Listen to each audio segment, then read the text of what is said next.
Assalamualaikum warahmatullahi wabarakatuh. Alhamdulillah.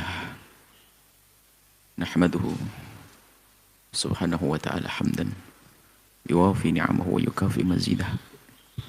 Ya Rabbana lakal hamdu kama yanbaghi li jalali wajhika wa 'azimi sultanik. Subhanaka la nuhsi thana'an 'alaika anta kama athnaita 'ala nafsik. Walakal hamdu walakal syukru 'ala dhalik. Allahumma salli wa sallim ala habibina Sayyidina Muhammad wa ala alihi wa ashabihi wa tabi'ina lahum bi ihsanin ila yaumiddin. Allahumma ya Rabbana 'allimna at-ta'wila wa faqihna fid din. A'inna ya Rabbana ala fahmi kitabik wal 'amal bih waj'alna min ahlihi wa akhshurna yawmal qiyamati ma'al zumrati habibika sayyidina Muhammad. Allahumma ya Rabbana arzuqna taubatan qabla al-maut wa syahadata 'inda al-maut wal jannata ba'da al-maut. Amma ba'du. Yang sangat kami cintai, kami muliakan para rindu ridha Allah, para pecinta baginda Nabi Muhammad sallallahu alaihi wasallam, pecinta Al-Qur'an. Alhamdulillah kita bisa bergabung kembali untuk bersama-sama mentadabburi firman-firman Allah. Yang kita sudah atau masih di surat An-Nahl, kita sudah sampai ke ayat yang ke-32. A'udzubillahi minasyaitonirrajim. Bismillahirrahmanirrahim. Alladzina tatawaffahumul malaikatu thayyibina yaquluna salamun 'alaikum udkhulul jannata bima kuntum ta'malun. Diceritakan oleh Allah tentang sesuatu yang nanti akan terjadi. Ghaibiyat. Dan harus kita yakini karena yang berfirman adalah Allah dan itu akan terjadi. Ataupun kejadian yang terjadi saat ini, biarpun kita tidak menyaksikannya karena disebutkan di dalam Al-Quran, seperti disodorkannya kenikmatan dari surga untuk penghuni alam barzah yang baik. Kita tidak melihatnya, tapi kita harus meyakininya. Termasuk ini berita ini. Alladzina tatawaffahumul malaikatu, mereka yang diwafatkan oleh para malaikat, yang dicabut nyawa mereka oleh para malaikat thayyibina, dari orang-orang yang jiwanya baik, orang-orang baik. Ini motivasi untuk kita agar kita menemukan ajal kita itu dengan keadaan yang seperti ini. Jika kita memperbaiki diri kita, maka kita akan menemukan hal ini.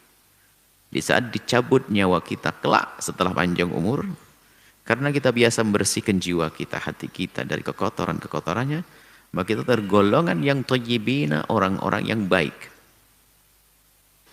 Yaquluna, para malaikat itu mereka menyambut, berkata salamun alaikum. Salamun alaikum, kesejahteraan, kebaikan untuk kalian semuanya. Disambut. Para malaikat mengucapkan salam sambutan. Kedatangan roh-roh yang baik. Udkhulul jannata bima kuntum ta'malun.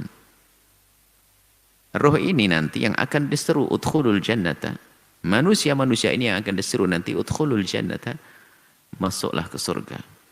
Diperintahkan masuk ke surga, tempat yang sangat indah dan indah. Bima kuntum ta'maluna.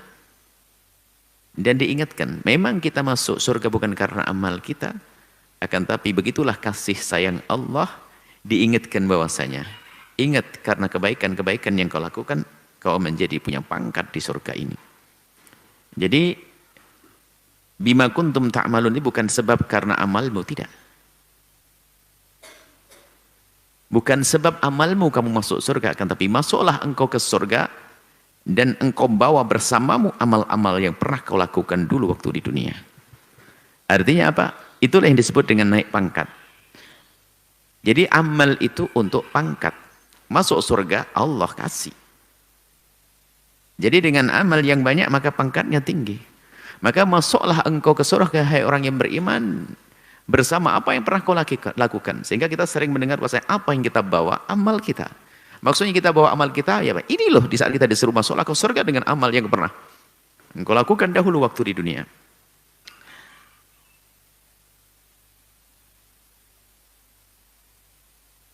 Ini ahli surga orang baik. Hal yang duruna illa an ta'tiyahumul malaikatu. Ini kembali kepada orang-orang yang tidak mau patuh. Hal yang durun.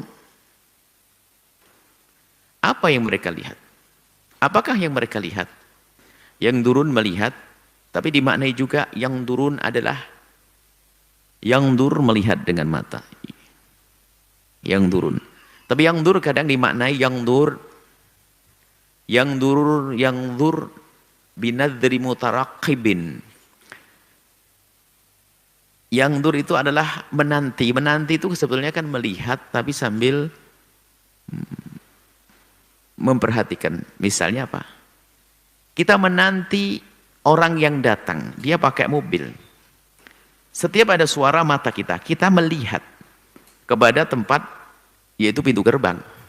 Kita menanti ayah kita yang akan datang, adik kita, suami atau istri yang mau datang. Bagi yang menanti-nanti, yantadhir, maka dia yangdur dulu. Yantadhir binadhari mutarakibin. Jadi orang yang yantadhir, menanti itu adalah melihat dari tempat mana orang yang dinanti atau apa yang dinanti akan datang. Makanya setiap ada suara mobil langsung menghadap ke sana, melihat. Tapi melihatnya bukan melihat biasa. Tapi nadhra mutarakibin, melihat sambil mengintai. Itu yantadhir. Jadi di sini hal yang turun maksudnya. Apakah ada yang dinanti oleh mereka orang kafir itu? Apa yang mereka nanti coba? Kok mereka tidak segera tobat, tidak segera sadar, tidak segera pasrah kepada kebaikan? Apa yang mereka nanti? Hal yang turun maksudnya tidak ada yang mereka nanti illa kecuali dua hal. Anta'tiyahumul malaikatu, datang malaikat pencabut nyawa. Mengakhiri kehidupannya di dunia untuk mendapatkan siksa di alam barzah. Au ayati amru rabbika, atau datang perintah Allah untuk mendatangkan adab siksa untuk mereka. Dua tok pilihannya. Lagi itu kok senang. Yang tidak beriman dia menanti dua hal itu. Kematian akan menjelang lalu mendapatkan siksa di alam barzah atau diturunkan siksa saat di dunia. Kadzalika fa'alal ladzina min qablihim, begitulah yang dilakukan oleh orang-orang pembangkang sebelum pada zaman Nabi SAW. Jika pada zaman Nabi ada pembangkang, maka sebelumnya ada ini. Mereka seperti itu. Kaum Nabi Nuh yang tidak patuh, lihat. Apa yang mereka nanti? Dua hal. Kematian atau siksa yang Allah turunkan. Dan diturunkan taufan. Nabi Lut pun demikian.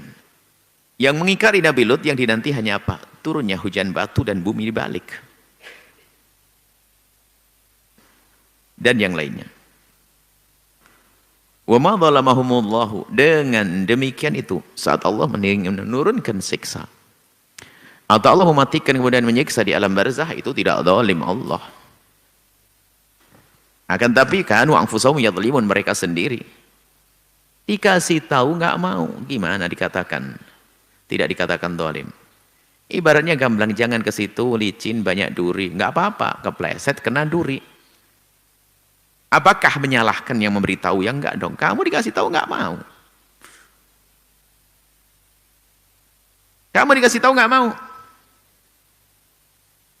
Sehingga orang yang tidak mendapatkan, tidak pernah mendengar seruan Islam, artinya tidak pernah sampai wahyu atau pesan kebaikan kepada orang tersebut, maka dia tidak dihisab. Tidak ada dosa bagi hamba tersebut. Orang yang hidup di tengah hutan belantara, biarpun dia menyembah berhala, tidak dihukum oleh Allah. Wa ma kunna mu'adzibina hatta nab'atha rasul. Kami tidak akan menyiksa siapapun sampai datang utusan. Utusan di sini adalah nabi dan yang membawa agama nabi. Sama di negeri-negeri kafir sana. Allah Maha Kasih. Ada orang yang tidak mendengar Islam kecuali Islam yang dipalsukan. Allah Maha Pengampun. Allah nggak akan menghukum mereka. Mereka tidak mengerti. Mengertinya Islam yang dibohongkan, Islam yang dipalsukan. Nah, maka yang akan dihukum oleh Allah siapa? Yang mereka itu dengar dengan otaknya, faham, dengan telinganya dengar, dia ngerti, disuruh benar nggak mau, ya sudah. Hal yang duruna ila anta tiahumul malaikatu wa ya'ti amru rabbik. Ya sudah, kalau tidak dihukum Allah oleh Allah di dunia, dimatikan lalu dihukum di alam barzah. Dengan demikian Allah nggak zalim, sudah dikasih tahu ini rambu-rambu, ikuti nabimu, nggak mau. Nah setelah itu apa? Yang ingkar, yang tidak menerima Nabi, fa'asabahum sayyi'atu ma'amilu. Ya, mereka mendapatkan balasan dari kejahatan yang pernah mereka lakukan, yaitu siksa di alam barzah, siksa di neraka nanti. Wa haqa bihim, sudah. Allah akan liputkan kepada mereka, timpakan kepada mereka hukuman-hukuman bima kanu bihi yastahzi'un, ya dengan apa? Karena apa yang telah mereka lakukan dari mengejek Nabi. Kalau umat terlalu ngejek Nabi, mana kamu punya Tuhan, he Musa, he Nuh, he mana Tuhanmu, he Lut, mana Tuhanmu, mana, suruh turunkan hujan batu dari langit. Oh nantang, akhirnya diturunkan betul. Maka inilah mereka akan ditimpakan kepada mereka siksa-siksa sesuai dengan ejekan-ejekan mereka. Apa yang mereka ejekkan diwujudkan oleh Allah. Wa qala alladziina asyraku, mereka yang menyekutukan Allah, tidak mau beriman atau percaya kepada Tuhan sesuai dengan pemahamannya, sehingga dia perlu menganggap Tuhan yang selain Allah ada Tuhan lain lagi. Makanya syirik. Mereka berkata, bahasanya begini, kalau Tuhanmu itu maha kuasa, hei Muhammad, hei Nuh, hei Musa ngomong, kalau Tuhanmu maha kuasa, kenapa kok saya jadi pembangkang? Kan bisa saja menjadikan saya patuh, kan gitu. Tapi kenyataannya enggak. Saya bisa menantang, berarti kan nggak benar Tuhanmu. Ini logis nih kayaknya. Ini ada qala alladziina asyraku. Mereka yang menyekutukan Allah berkata, "Lau sya'allahu ma'abadna min dunih." Kalau memang Tuhanmu benar, lalu berkehendak untuk kami tidak menyembah selain Dia, niscaya kami akan bisa semacam itu. Tapi kenyataannya, aku menyembah selain Allah, berarti yang kau anggap Tuhan itu lemah. Nggak bisa menjadikan saya nyembah Dia. Min dunih min syai', selain dari Allah. Nahnu wala abauna, tidak kami, ayah kami nggak akan kayak begini. Wala haramna min dunihi min syai', dan kami pun juga tidak mengharamkan sesuatu yang dihalalkan oleh Tuhanmu. Maksudnya begini, kalau memang Tuhanmu itu ada dan benar, nggak mungkin aku kayak begini nih ngelawan kamu tuh. Kalau kamu nabinya, utusannya, kekasihnya, kenapa kok aku masih bisa ganggu kamu? Kenapa aku masih membanggang kamu? Ini menunjukkan kalau kamu tidak punya Tuhan. Tuhanmu itu nggak ada. Nah ini kan kurang aja. Kadzalika fa'alal ladzina min qablihim, begitulah yang dilakukan oleh umat-umat pembangkang pada zaman-zaman dahulu.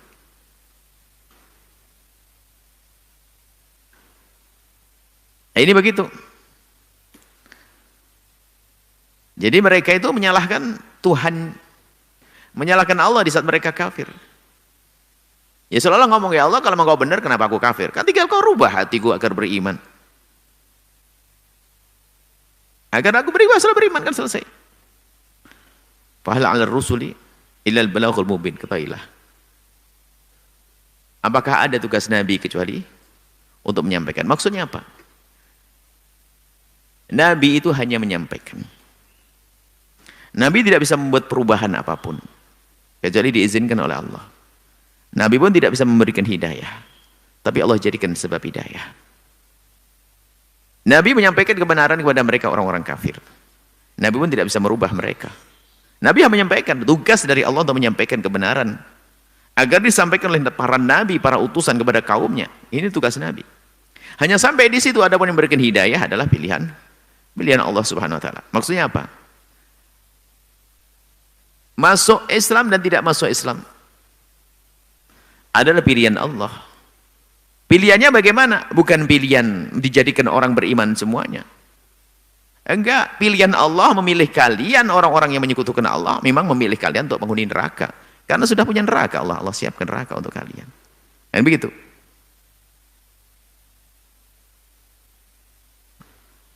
Jadi Allah sudah menciptakan neraka dan Allah menciptakan penghuninya. Dan penghuninya mereka itu yang mengingkari. Allah bisa saja menjadikan semuanya satu model. Bisa saja kalau Allah menghendaki suatu kun fayakun maka jadilah. Jika Allah mengatakan jadilah engkau maka jadilah. Nah ini. Jadi jangan sampai kita ini menyalahkan Allah dengan kesalahan yang kita lakukan. Kan ini mungkin sekali ada bisikan-bisikan kalau memang Tuhan Allah itu sayang kepada orang Islam. Kenapa orang Islam di mana-mana tertindas misalnya?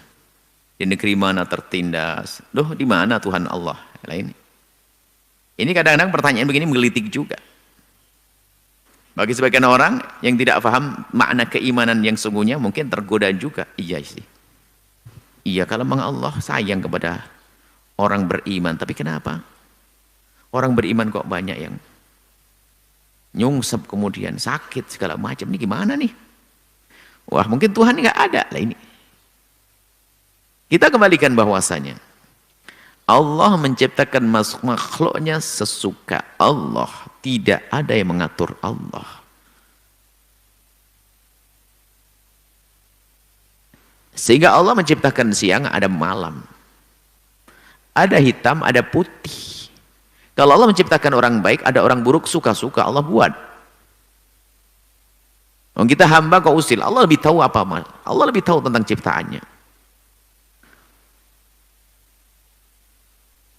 Mungkin sebagian orang ya, nah ini kalau kita nuruti orang nggak bisa, berantakan dunia ini. Petani garam mintanya adalah jangan sampai ada hujan. Petani padi mintanya hujan terus, doanya berantem kan begitu. Tapi oleh Allah jadikan sesaat ada hujan, sesaat kering. Ada orang sakit, ada dokter, dan seterusnya. Begitu Allah. Dibuat dunia ini warna-warni, tidak satu model. Dan begitulah Allah berlakukan kepada hamba-hambanya. Termasuk ada yang dapat hidayah. Karena Allah ingin mengangkat hamba-hamba yang beriman untuk menjadi mujahid, pejuang, juru dakwah. Dan juga di dunia itu Bang Allah buat begitu. Darul ibtila, ujian. Nanti kalau di surga oke, satu warna di surga, beriman semuanya, selesai. Nggak ada orang keraguan, nggak ada dakwah lagi di surga, jihad lagi nggak ada di surga, berjuang lagi nggak ada di surga, sholat lagi, sholat wajib nggak ada. Akan tapi kalau ada di surga, sholat menikmati dia karena dia merasa lezatnya ibadah. Dan seperti itu.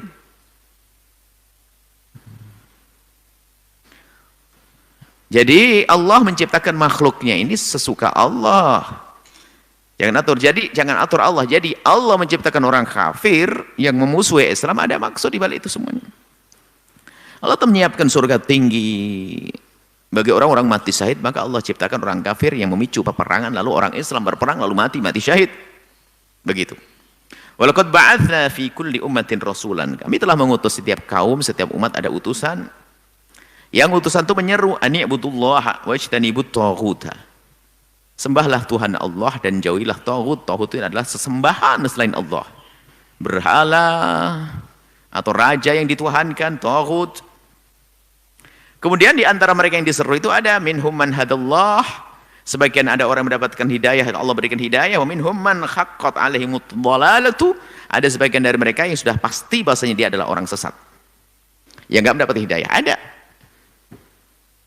Ada kebaikan, ada keburukan. Ada surga dan neraka. Maka ada orang baik, ada orang buruk. Sesuai dengan arah penciptanya. Kullun muyassaru lima khuliqalah.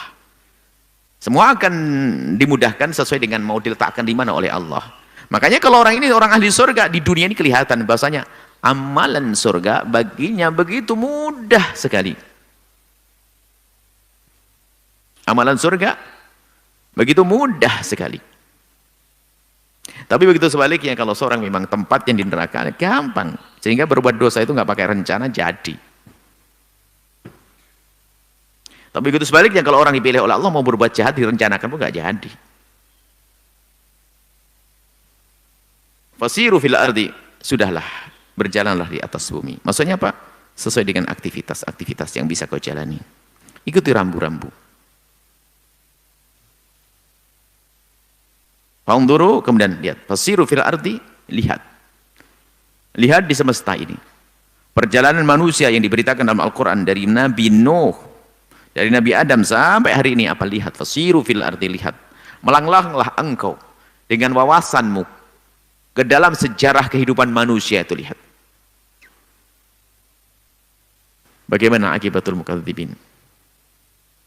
Apa akibat dari orang-orang yang mendustakan? Lihat, Nabi Nuh, yang mendustakan Nabi Nuh ditenggelamkan. Yang mendustakan Nabi Lut dibalik bumi dan seterusnya. Yang mendustakan Nabi Musa ditenggelamkan. Itu akibatul mukadzibin. Lihat tuh kisah-kisah begitu. Apakah kamu ingin jadi kayak mereka? Gitu maksudnya. Intahris ala hudahum. Kalau engkau bersemangat, berharap mereka untuk mendapatkan hidayah, fa innallaha la yahdi man yudil. Kalau sudah Allah sesatkan, nggak bisa. Allah menghendaki dia sesat. Biarpun kita berusaha kayak apapun, ya nggak bisa mendapatkan hidayah orang tersebut. Sehingga ada orang yang kayak Abu Jahal itu kurang apa dia? Pada zaman Nabi, kalau bicara kecerdasan, dia cerdas.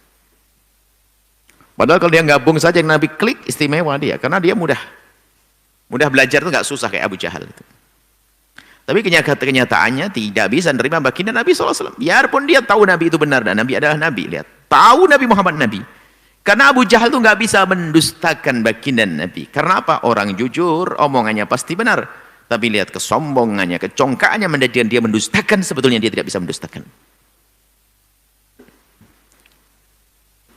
Dia yakin sebetulnya kalau Nabi Muhammad Nabi. Maka dari itu, kekotoran di hati, kesombongan, dengki di dalam hati itu menjadikan orang susah menerima kebenaran, biarpun jelas-jelas baginya kebenaran tersebut. Manusia sombong dengan manusia. Seseorang sombong dengan seseorang dia. Dia salah diingatkan, bukan langsung insaf, bela dia. Nggak bisa melihat kesalahan. Karena dikuasai oleh kesombongannya. Dan alangkah banyaknya manusia semacam itu.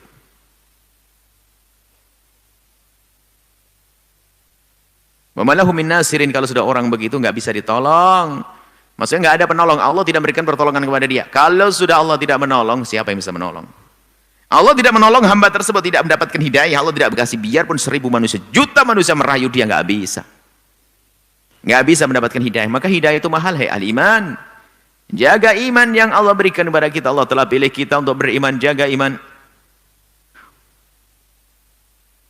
Wa ma lahum min nasirin, maka orang-orang begitu nggak ada penolongnya. Dan sungguh jika Allah tidak menolong seorang hamba, maka sejuta manusia berkumpul untuk menyelamatkannya pun nggak bisa karena Allah tidak menolongnya. Begitu sebaliknya, kalau sudah Allah menolong, tidak ada yang bisa mengganggunya. Wa aqsamu billahi jahda aimanihim. Mereka aqsamu billahi jahda aimanihim. Mereka bersungguh-sungguh dengan keyakinan omongan mereka. Bersumpah dengan serius, mereka meyakini begini. La yab'atsullahu man yamut. Kalau sudah mati enggak akan dibangkitkan oleh Allah. Ini orang-orang tersesat. Sudah mati ya mati, nggak ada dibangkitkan lalu ada ini, nggak ada itu.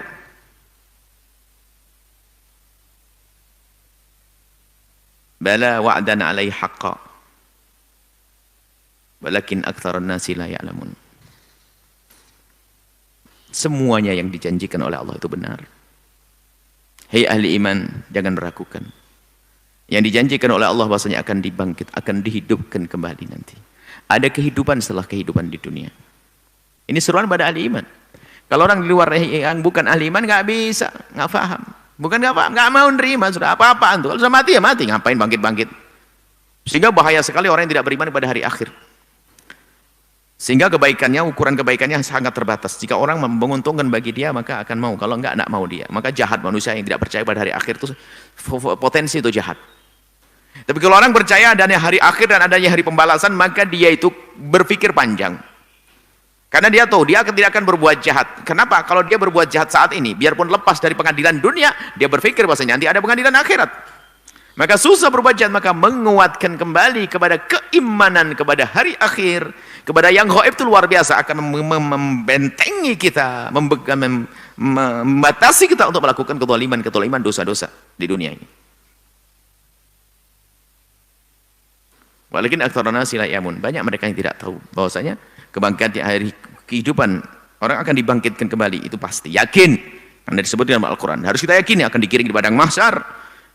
Melakukan perjalanan panjang, dan perjalanan di padang mahsyar itu namanya perjalanan. Enggak lagi bercocok tanam. Enggak lagi kita ngail ikan, berlayar. Enggak lagi itu semuanya. Tapi ribuan tahun kita hidup di padang mahsyar. Ribuan tahun di padang mahsyar. Jauh-jauh lebih panjang masa manusia di padang mahsyar dibanding kehidupan di dunia. Ada timbangan amal, pos. Ada hisab penghitungan amal, pos. Ada pembagian buku-buku amal, pos juga. Ini semuanya ada. Ada telaga bagi orang yang beriman, pos kebaikan. Setelah itu nyebrang siratal mustaqim, nyebrang sirat, jembatan, pos lagi, Masya Allah. Dan itu harus kita yakini, harus kita imani. Tapi tidak semua orang tahu itu semua. Maksudnya tidak semua orang meyakini. Nah, keyakinan kita kepada itu semua yang mau tidak mau akan menjadikan seseorang itu lebih serius di dalam mempersiapkan dirinya untuk menghadapi hari itu. Kalau tahu bahwasanya di tempat itu nggak ada lagi berbekal, maka dia akan membawa. Contoh orang yang mengadakan satu perjalanan di atas laut. Nggak mungkin kita minum air laut. Air laut adalah asin. Air laut adalah asin, nggak akan enak dimakan dan diminum. Maka apa yang terjadi? Kemudian dia tahu, musim hujan nggak ada hujan loh ya, ini hati-hati. Ya sudah, berapa hari kita di laut? Ya mungkin 30 hari. Kita bawa air. Diperkirakan air itu cukup sepanjang mereka di lautan. Berbeda bagi yang mendapatkan berita begini, keyakinannya.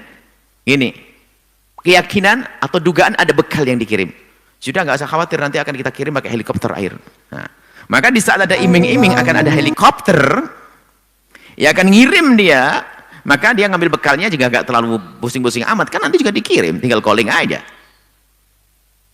Tapi yang meyakini bahasanya nanti nggak ada helikopter, nggak ada apa-apa. Kita harus berbekal saat ini. Serius dia. Bekal air, bekal makanan dan sebagainya, karena dia berlayar untuk mencari ikan sampai berminggu-minggu, bulan-bulan. Kalau tidak mati, dia tidak ada air diminum.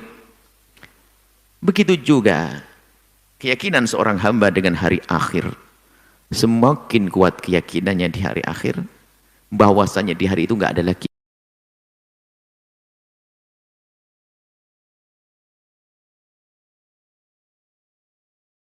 panjang, bukan 3 bulan, bukan 1 bulan, lebih panjang daripada kehidupan dunia, bukan kehidupan saya, kehidupan Anda.